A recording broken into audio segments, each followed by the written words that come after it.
नमस्कार।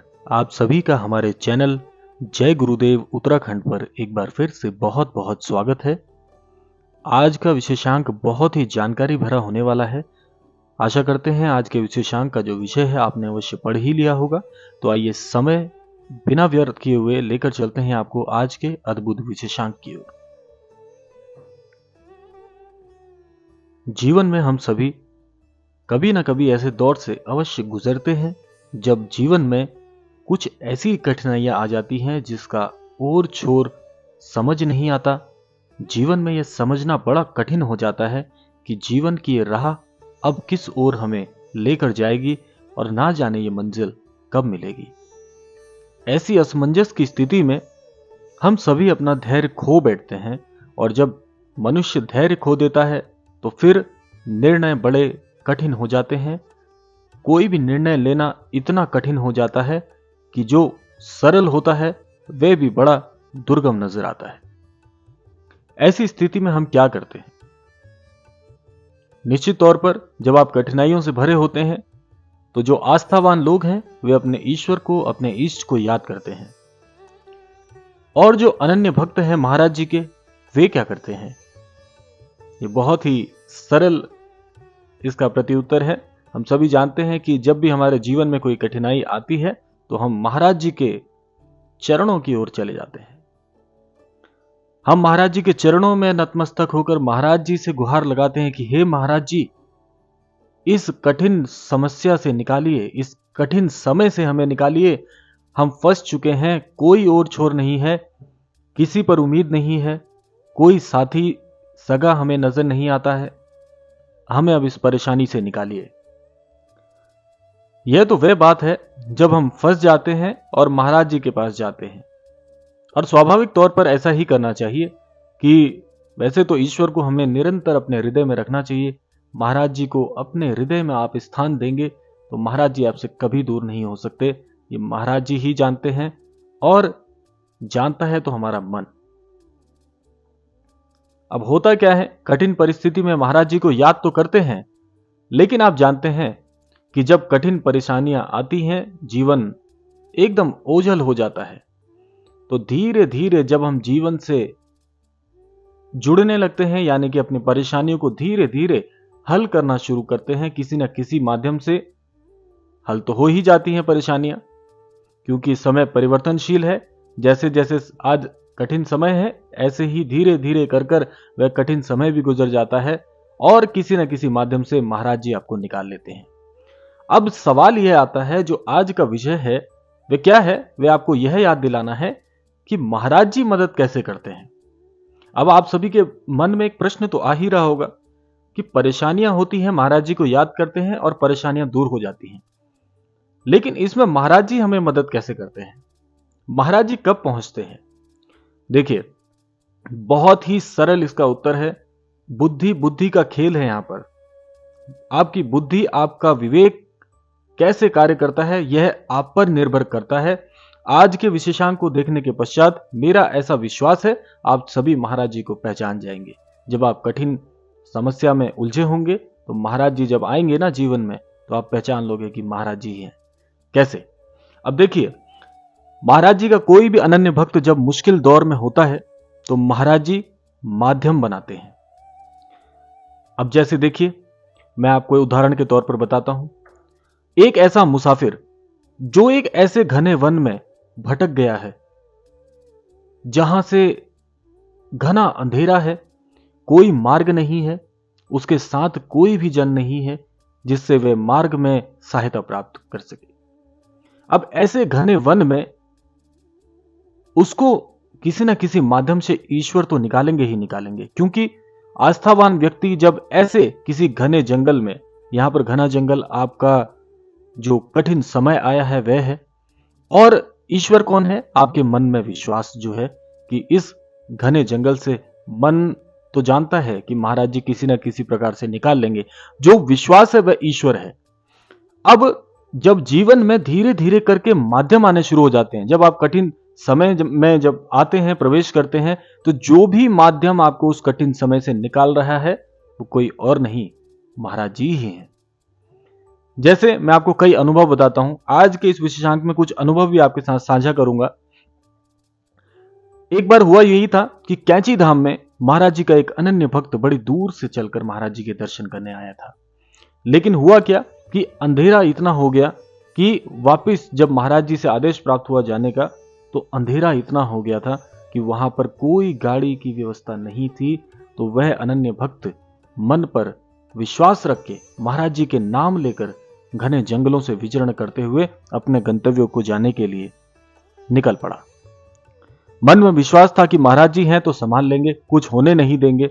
और आप जानते हैं कैंची धाम के घने जंगल, जहां पर जंगली जानवरों का भी भय सताता रहता है।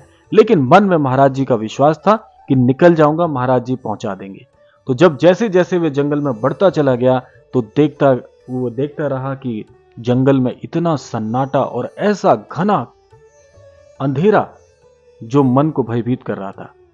तो वह पाता है कि उस घने जंगल में उसे एक वृद्ध व्यक्ति दिखाई देता है। वृद्ध व्यक्ति दिखाई देता है तो वह पहले तो बहुत घबराता है, क्योंकि आप जानते ही हैं घने जंगल में जहां सिर्फ आप चल रहे हो और अचानक से कोई भी दिख जाए, मनुष्य हो, वृद्ध हो, बालक हो, स्त्री हो, तो पहली बार में मन में एक भय आता ही है कि ये कौन होगा।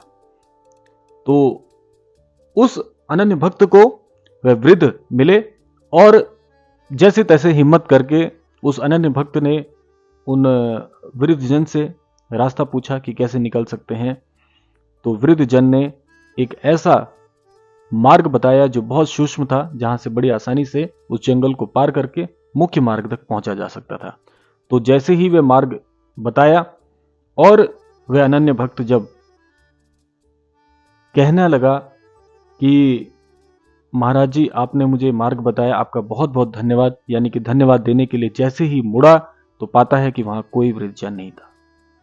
और उसके मन में सीधे सीधे यही विचार आया कि कोई और नहीं, ये मेरे महाराज जी ही थे। तो यह था एक सूक्ष्म सा वृतांत। और अब आते हैं वर्तमान स्थिति में, वर्तमान के क्रम पर, कि यह उदाहरण मैंने आपको इसलिए दिया क्योंकि जब भी आपके जीवन में कठिन दौर आता है ना, जब अंधेरा नजर आने लगता है, कोई मार्ग नजर नहीं आता, तो जो भी पहला माध्यम उस अंधेरे से यानी कि उस कठिन परिस्थिति से आपको निकालता है, वह माध्यम कोई और नहीं, स्वयं बाबा जी ही होते हैं। इसीलिए मैं आपको यह कहना चाहूंगा कि जब भी कठिन समय आए तो पहले तो अपने मन में एक बात यह घर कर जानी चाहिए कि यह कठिन दौर जो आया है इससे और कोई पार नहीं निकाल सकता, स्वयं बाबा जी ही निकालेंगे। मन में विश्वास होना चाहिए। महाराज जी इतने दयालु हैं कि अपने भक्त का हाथ कभी नहीं छोड़ते, कैसी परिस्थिति आ जाए। तो आपको मन में विश्वास ऐसा मजबूत सदैव रखना है।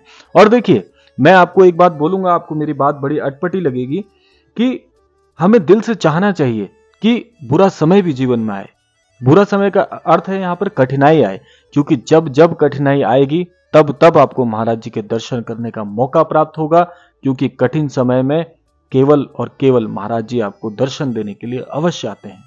माध्यम कुछ भी हो सकता है, वह माध्यम कोई स्त्री भी हो सकती है, वह माध्यम कोई बालक भी हो सकता है, वह माध्यम वृद्ध भी हो सकता है, वह माध्यम किसी भी स्वरूप में आपके पास आ सकता है। जो भी कठिन परिस्थिति से निकालने के लिए आपके समक्ष माध्यम आएगा, आपको यह अनुभव कराएगा कि मेरी परेशानी से बाहर निकालने का यही एक रास्ता था। वह रास्ता महाराज जी दिखाएंगे, माध्यम महाराज जी होंगे। और जब आप उस कठिन समय से बाहर निकल जाएंगे और जब आप उसका एक प्रकार से उस पूरी घटना पर जब अपने मस्तिष्क में चर्चा को सोचेंगे, तो आप पाएंगे कि उस माध्यम से ही आपकी कठिनाई दूर होनी थी। वह कठिनाई किसी और माध्यम से दूर नहीं हो सकती थी, और वह माध्यम स्वयं बाबा जी ही होंगे। तो आप एक बात सोच लीजिए मन में कि जब भी बुरा समय आएगा तो घबराने की आवश्यकता बिल्कुल नहीं है। मन को स्थिर कर लीजिए, बुद्धि को मजबूत कर लीजिएगा। बुरा समय आ रहा है तो ये ऐसे ही गुजर जाएगा। समय परिवर्तनशील है, ये हमारे धर्मशास्त्रों में कहा गया है। कोई भी धर्मशास्त्र उठाकर देख लीजिए, जिस भी नायक के जीवन में कठिनाई आई है, वह कठिनाई उसी तीव्रता के साथ गुजर गई है और एक नई सीख देके गई है। कठिन समय जब भी आता है तो जीवन में एक सीख देकर जाता है, और बुद्धिमान जन वही होते हैं जो बुरे समय से सीखते हैं। इसीलिए कहा जाता है कि दूसरे की कमजोरी से आपको सीखना चाहिए, अपने जीवन में उदाहरण कभी स्थापित मत करिए। उस बुराई से अपने जीवन में कभी उदाहरण आप स्थापित मत करिएगा। जब आप ऐसा करते हैं तो आप मूर्ख जनों की श्रेणी में आ जाते हैं, और मूर्ख जन जीवन में बार बार गलती करते हैं और उस गलती से कुछ नहीं सीखते, शून्य सीखते हैं। और जो बुद्धिमान पुरुष होते हैं वह दूसरों की गलती से सीखते हैं, अपने जीवन में अच्छाई का अनुसरण करते हुए चलते हैं। अब बात आती है कि जीवन में आपको और क्या करना है। देखिए, महाराज जी से जुड़े हुए जितने भी अनन्य भक्त हैं, मैं आपको बार बार एक ही बात दोहरा रहा हूं कि जीवन में बुरे समय में महाराज जी को सदैव याद तो करना ही है, साथ साथ मन को प्रबल करना है कि ये बुरा समय है, परिवर्तनशील है, और यह परिवर्तनशील समय जो है बहुत जल्द आपके जीवन से ओझल हो जाएगा। और महाराज जी तो आप ये समझ लीजिए कि बहुत विवश हो जाते हैं जब उनके भक्त के जीवन में कोई कठिनाई आती है। महाराज जी सब कुछ देख सकते हैं, अपने भक्त की आंखों में आंसू नहीं देख सकते, उसको रोता बिलखता नहीं देख सकते। और जब भी कोई भक्त करुण पुकार करके महाराज जी को विचलित कर देता है तो महाराज जी को आना ही पड़ता है। महाराज जी विवश हो जाते हैं। अनन्य भक्तों की पीड़ा महाराज जी से कभी सहन नहीं होती है, और अनन्य भक्तों का कर्तव्य भी बनता है कि महाराज जी पर विश्वास करिए, प्रबल विश्वास करिए। जो भक्त ईश्वर पर विश्वास करना छोड़ देते हैं उनके जीवन में कठिनाई तो आती ही है, वह कठिनाई बेशक गुजर जाती है, लेकिन आप ऐसे मार्ग में कभी भी स्वयं को अकेला मत छोड़िए, क्योंकि ऐसी नाव जिसमें ना तो पतवार है ना आपको मार्ग मालूम है, ऐसी नाव का सिर्फ एक ही हश्र होता है, वह होता है कि वह नाव पानी में डूबकर नष्ट हो जाया करती है। तो इसीलिए ऐसी नाव बनिए कि जीवन में यदि भंवर आता है, जीवन में कभी आपको ऐसी उथल पुथल की स्थिति नजर आती है, तो महाराज जी को पतवार बना लीजिए। महाराज जी नाम की जो पतवार है वह जीवन में आपको सदैव आगे ले जाएगी, उस भंवर से पार उतारेगी और कृपा पात्र होकर आपके जीवन को बचाएगी, आपको दुखों से निकालेगी, कठिन परिस्थितियों से निकालेगी। इसलिए मन में विश्वास की जो लौ है उसको जलने दीजिए।